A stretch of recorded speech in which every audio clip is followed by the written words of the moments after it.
Simple से fact या concept के साथ स्टार्ट करते हैं कि खर्चा कोई भी करे वो किसी ना किसी की कमाई होती है। मान लो कि तुम किसी दुकान पे जाके तुमने गोल्ड खरीदा 18,000 का, तो वो 18,000 उस दुकानदार की इनकम होगी। अब उस दुकानदार ने मान लो कि पैसा वापस से खर्चा किया और वो जाके अपनी डायमंड खरीद के आया, तो उसने जिससे डायमंड खरीदा होगा, तो मान लो उसने 10,000 का डायमंड खरीदा, तो वो 10,000 उस डायमंड बेचने वाले की कमाई होगी। अब बैंक में दो टाइप से डिपॉजिट होता है, या तो तुम लॉन्ग टर्म के लिए सेव करते हो या तो शॉर्ट टर्म में 1 साल से पहले तुम उसको निकाल के कहीं ना कहीं तो खर्चा ही करोगे। तो अगर उसने लॉन्ग टर्म के लिए डिपॉजिट किया तो बैंक से वो पैसा उधार पे बांटेगी।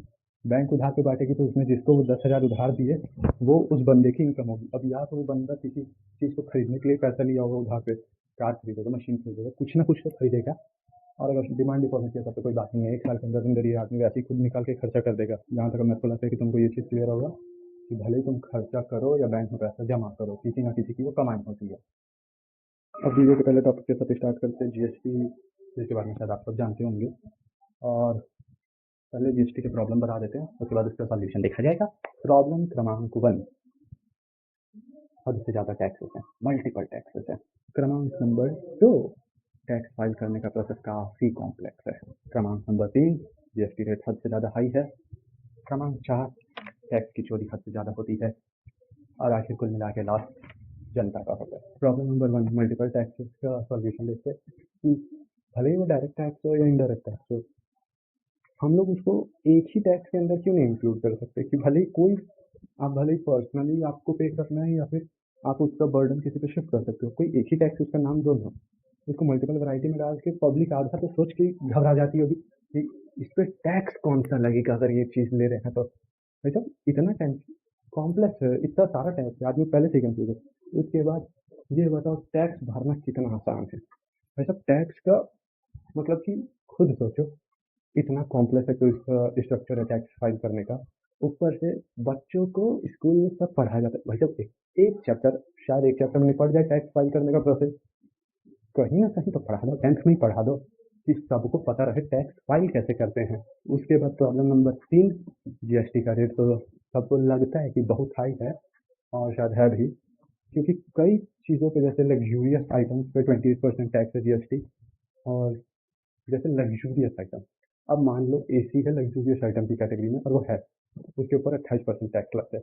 ऐसा वही तुम किसी गर्म जगह पे जाके देखो, एसी नेसेसिटी है, तो ये डिसाइड करना कि ये लग्जूरियस आइटम है ऑन द बेसिस ऑफ उसकी प्राइस या उसके फीचर्स थोड़ा अनप्रैक्टिकल हो सकते हैं, क्योंकि हर चीज़ वेरी करती है। जीएसटी को according to me it was a suggestion कि उसको दो ही बेसिस पे क्लासिफाई किया जाए। और मान लो किसी दो बेसिस पे कैटेगराइज हो रहा है, या तो वो गुड इंडिया में बन रहा है या तो बाहर बन रहा है। अगर इंडिया में बन रहा है उस पर कम टैक्स रखो, कि बाहर की जो कंपनी है वो देखे कि इंडिया में कम टैक्स लगता है तो ऑटोमेटिक इंडिया के फेवर में आए और इंडिया में आके इन्वेस्ट करे। या तो इम्पोर्ट पे टैक्स रेट हाई रखो और हद थोड़ा ज़्यादा हाई रखो कि कंपनी रिस्ट्रिक्शन तो गुड्स यहाँ उत्तर दिखे ना तो ऑटोमेटिकली इंडिया में आके क्यों वो डाले फैक्ट्री, तो इंडिया की पब्लिक को जो गुड्स होंगे वो अफोर्डेबल प्राइस पे भी मिलेंगे और एम्प्लॉयमेंट भी जनरेट होगा। ये बताओ कि आपने कभी ऐसे स्मॉल रिटेलर शॉप होती है, उस पर आप गए हो, आपने 10 रुपए की पेन खरीदी है, तो आपने उससे कब बिल लिया है या उसने बिल दिया है?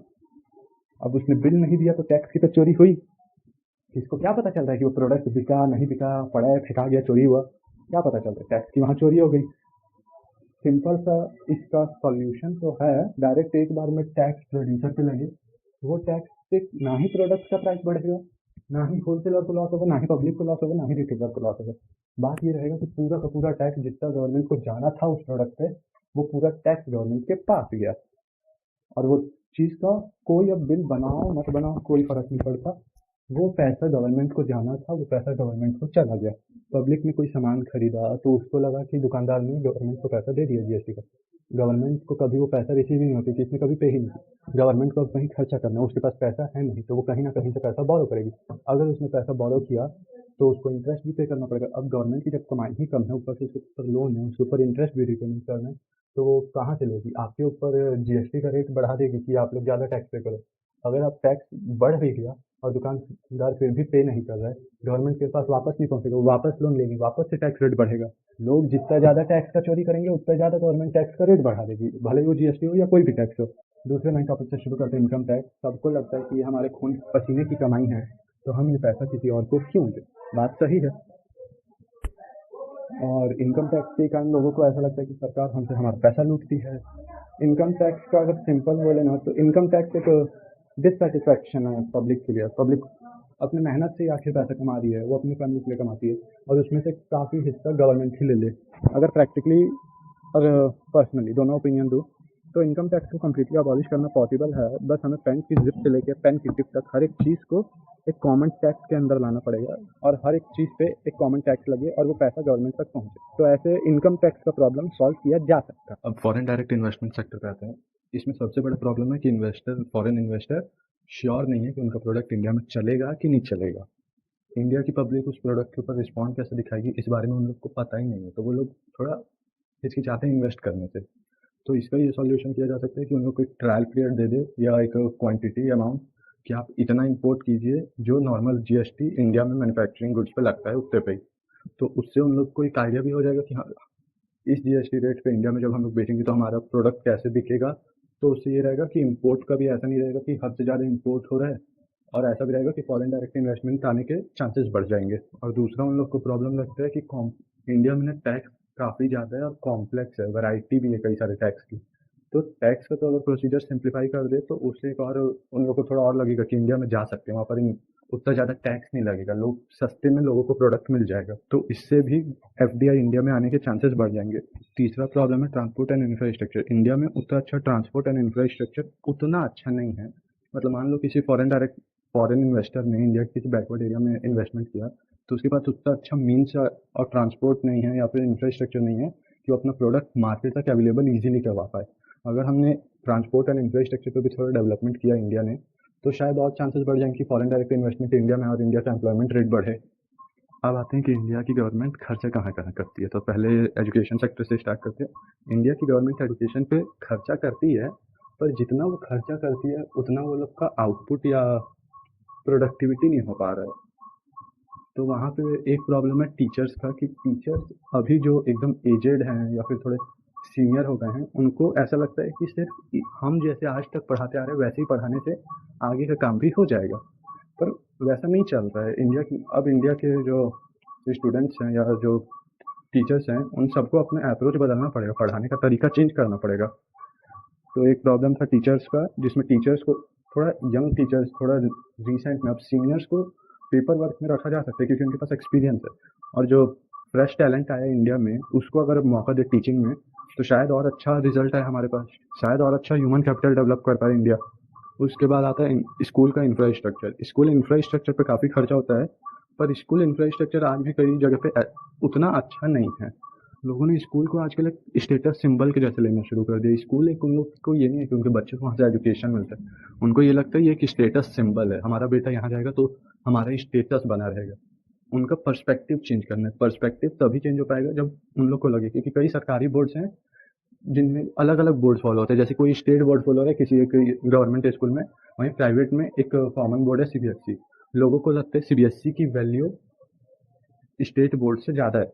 अगर वही एक कॉमन बोर्ड हो जो कि गवर्नमेंट स्कूल भी फॉलो कर रहा है, प्राइवेट स्कूल भी, तो लोगों को लगेगा कि हाँ, अगर सरकारी स्कूल में भी डालेंगे पढ़ाई तो वही है, बच्चे को वहीं से डिग्री मिलेगा सीबीएसई का ही। पर उनका पर्सपेक्टिव चेंज होगा थोड़ा सा। और अगर सरकारी स्कूल से अच्छे टॉपर्स बाहर आएंगे, तो लोगों को और वो मिलेगा कि सरकारी स्कूल में भी बच्चे को हम लोग भेज सकते हैं, वहाँ पे भी उसका टैलेंट, उसका स्किल और एकेडमिक्स में उसका डेवलपमेंट हो रहा है। तो लोगों का पर्सपेक्टिव ऐसे चेंज किया जा सकता है।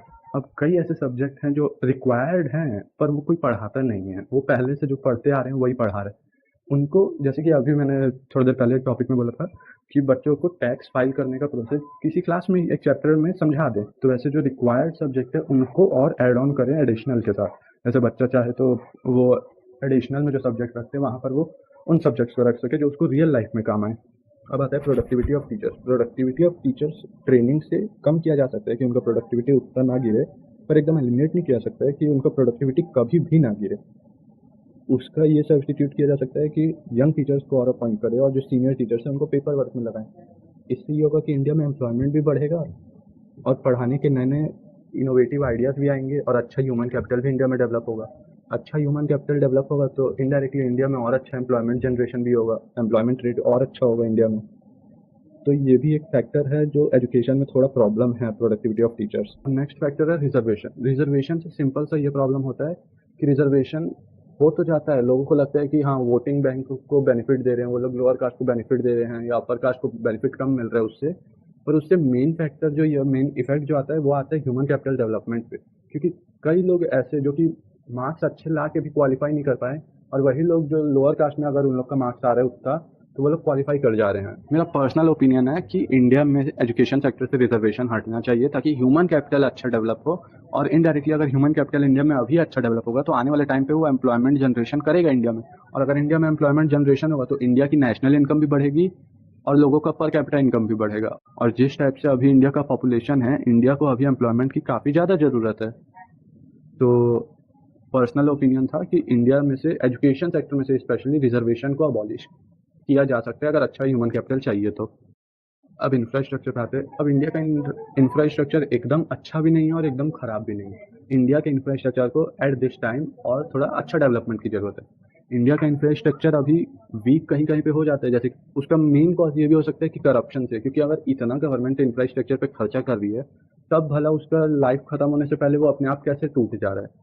तो इसका मेन फैक्टर हो सकता है कि करप्शन काफ़ी ज़्यादा है, जिसके कारण इंडिया का इंफ्रास्ट्रक्चर कई जगह पे वीक हो जाता है, कई जगह पे एक्सीडेंट हो जाते हैं। तो इंडिया का अगर इंफ्रास्ट्रक्चर बेस और स्ट्रॉन्ग करना है तो मेन कॉज कहीं ना कहीं करप्शन है, कि अगर उसको एक बार हटाएं, करप्शन को कम करें, तो शायद इंफ्रास्ट्रक्चर और स्ट्रॉन्ग हो जाए और अच्छा अच्छा इंफ्रास्ट्रक्चर बने।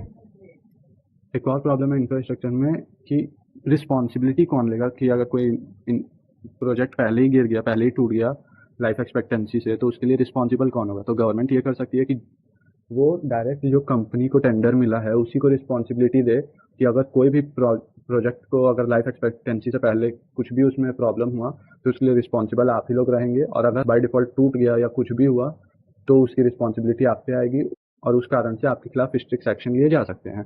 तो इस कारण से शायद कंपनी और अच्छा वर्क करे, ज़्यादा करप्शन ना हो और इंफ्रास्ट्रक्चर थोड़ा स्ट्रॉन्ग रहे इंडिया का।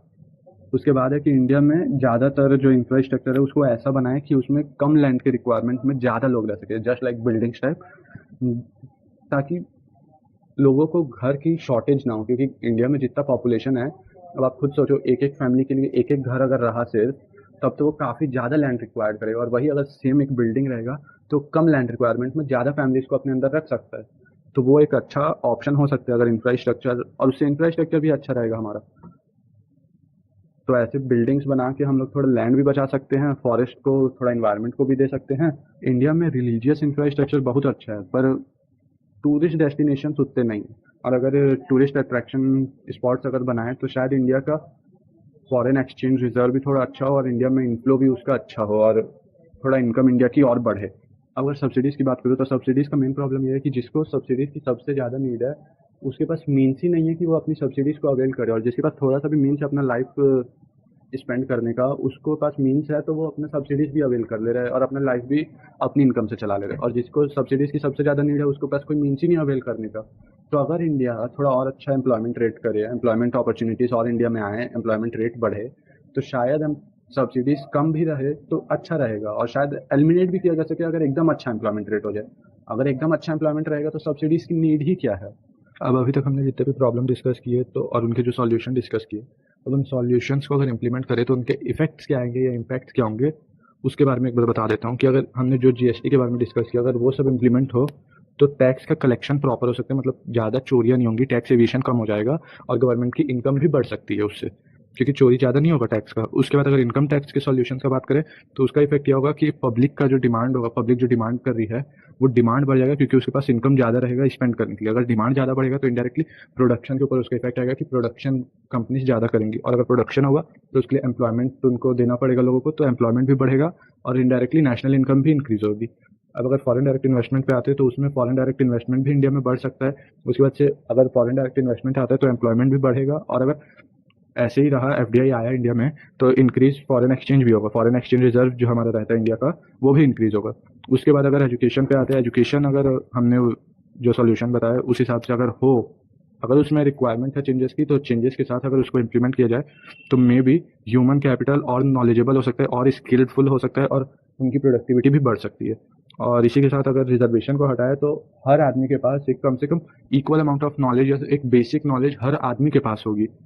अब इंफ्रास्ट्रक्चर पे आते हैं। इंफ्रास्ट्रक्चर में इफेक्ट्स ये होंगे कि हमारा इंफ्रास्ट्रक्चर और बेटर होगा, टूरिस्ट अट्रैक्ट होंगे इंडिया की तरफ। उसके बाद से जो प्रोजेक्ट्स होंगे या जो इंफ्रास्ट्रक्चर होगा उसकी लाइफ एक्सपेक्टेंसी भी बढ़ जाएगी क्योंकि उसको और अच्छे से कंपनी से डेवलप करेंगी, और उसके बाद करप्शन और कम हो सकता है हमारे इंडिया में। उसके बाद अगर सब्सिडीज़ की बात करें तो सब्सिडीज़ तो अगर एम्प्लॉयमेंट एक बार बढ़ गया, अच्छा एम्प्लॉयमेंट रेट हमारे इंडिया में अचीव हो गया, तो उसके बाद सब्सिडीज़ की तो नीड शायद ख़त्म ही हो जाए, सब्सिडीज़ कभी रिक्वायर्ड ही ना हो।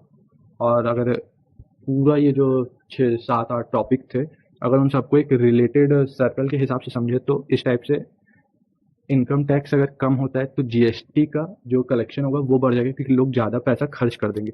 अगर सरकार के पास फिर लोग ज़्यादा खर्च करें तो वो इनडायरेक्टली जीएसटी के फॉर्म में सरकार तक ही पहुंचेगा। सरकार तक अगर वो पहुंचेगा तो वो या तो एजुकेशन पे खर्चा करेगी या इंफ्रास्ट्रक्चर पे खर्चा करेगी। अगर इंफ्रास्ट्रक्चर अच्छा होता है और एजुकेशन अच्छा होता है तो फॉरेन डायरेक्ट इन्वेस्टमेंट भी और इंडिया में भी और बिजनेस डेवलप होंगे और स्टार्टअप्स फॉर्म होंगे, तो उससे एम्प्लॉयमेंट इंडिया में बढ़ेगा। और अगर इंडिया में एम्प्लॉयमेंट बढ़ता है तो सब्सिडीज़ की कोई नीड ही नहीं होगी। तो इस हिसाब से अगर एम्प्लॉयमेंट भी बढ़ गया तो उसके बाद अगर वापस से इनकम टैक्स पे आते हैं और अगर इनकम टैक्स है नहीं तो वो लोग और ज़्यादा खर्च करेंगे, तो इस हिसाब से इंडिया का इकोनॉमिक डेवलपमेंट थोड़ा फास्ट पेस पे स्टार्ट हो सकता है। अब वीडियो खत्म करने से पहले आप लोग से मेरा एक सिंपल सा सवाल है, आप लोग कमेंट में ये बताओ कि आप लोग इंडिया के सपोर्ट में हो कि पॉलिटिकल पार्टीज के या किसी इंडिविजुअल के सपोर्ट में हो। क्योंकि अगर इंडिया के सपोर्ट में होते तो आप गवर्नमेंट को अपनी प्रॉब्लम्स बताते कि हमारी ये प्रॉब्लम है, आप इसको सॉल्व कीजिए। पर अगर आप किसी इंडिविजुअल या किसी पॉलिटिकल पार्टी के फेवर में हो तो आप ये दूसरी पॉलिटिकल पार्टी की कंप्लेन करोगे कि ये पॉलिटिकल पार्टी ऐसा करती है, ये पॉलिटिकल पार्टी वैसा करती है। पर अगर आप इंडिया के सपोर्ट में रहोगे तो आप गवर्नमेंट को बोलोगे कि हमारा ये प्रॉब्लम है, हमें इसका सॉल्यूशन चाहिए। तो आप बता दो कि आप पॉलिटिकल पार्टी के सपोर्ट में हो कि इंडिया के सपोर्ट में हो। Thank you.